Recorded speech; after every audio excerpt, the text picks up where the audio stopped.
Hello there, it's me. I've had COVID. In fact, I still have COVID, but now that I'm no longer feeling absolutely horrible and in my bed, I decided I would do something.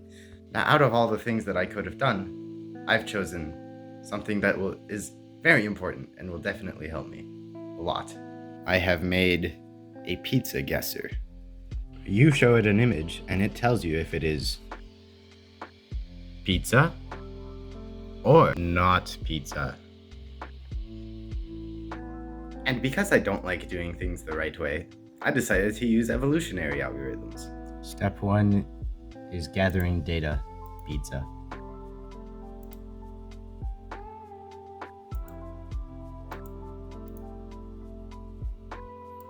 This one has a watermark, but it really does not matter because the scale I'm going to scale them down to is going to be so small you will not even see it. This one looks like a pie. Now, because I'm an idiot, I have saved all of these images in a folder literally called Not Pizza. Now, because of the fact that when you look up Not Pizza on the internet, you don't actually get just a bunch of random items. You get logos of Not Pizza, and this will not do. What I need is a collection of everything except pizza.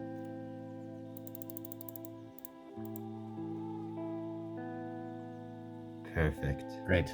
Now I've got two folders.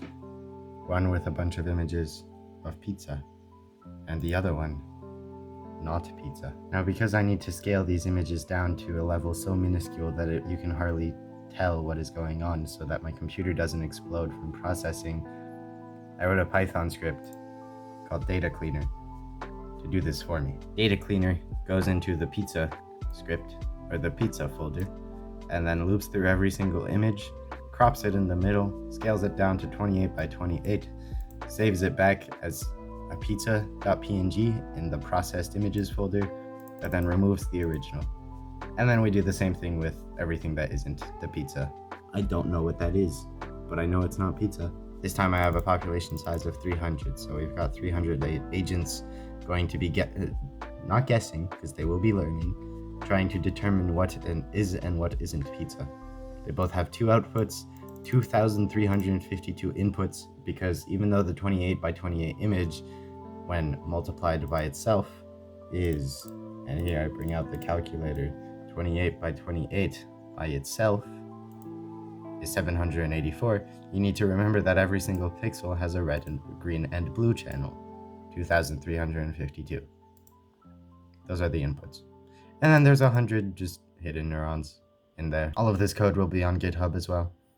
So here we just initialize the genomes and then for 20 times per generation. So one generation is just 20 images. We find an image, open it, go through every single pixel, add it to the inputs. Then depending on if the image has the word pizza in it, we set the goal to 1. And if it has not pizza, or if it does not have pizza in its name, then we set the goal to 0. And then the network is able to choose whether it thinks that this is a pizza or not a pizza. So if it thinks it is not a pizza and it isn't a pizza, it gets a point. And if it thinks it is a pizza and it is a pizza, it gets a point.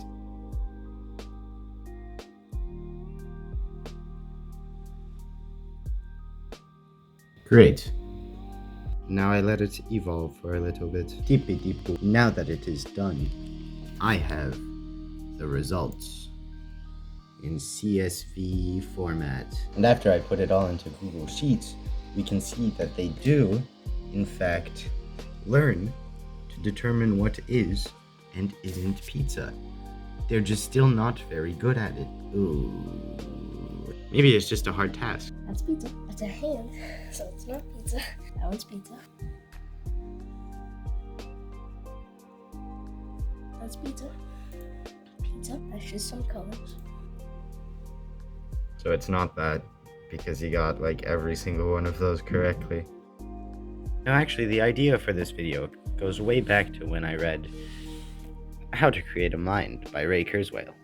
The book claims that our brain is actually made up of a bunch of pattern recognizers, which are like a repeating algorithm throughout the entire brain that actually build up the foundation of the brain, and each one contains about 100 neurons, which is why I chose 100 for the actual size of the networks. Ever since I read this book, I was thinking, wouldn't it be cool to actually evolve pattern recognizers in a way where they can then self-replicate or replicate and communicate within each other so that the brain itself could just develop over time. And I think I could technically call this a success because it is leaning more towards being correct than it is towards being wrong. So if I have enough pattern recognizers for pizza all trained on different data, and if the majority of them go, yeah, I think this is pizza, then it's probably pizza. Anyways, if you're interested in this sort of stuff, that is AI, AGI, superintelligence, how the brain actually works, how we can recreate the brain, so on and so on, you should check out the description. I recently wrote a 4-page document about how the brain actually works, and I describe it as if it's a company. I'm currently giving away this document, so the instructions on how to get your hands on it are in the description. I hope I will see you soon.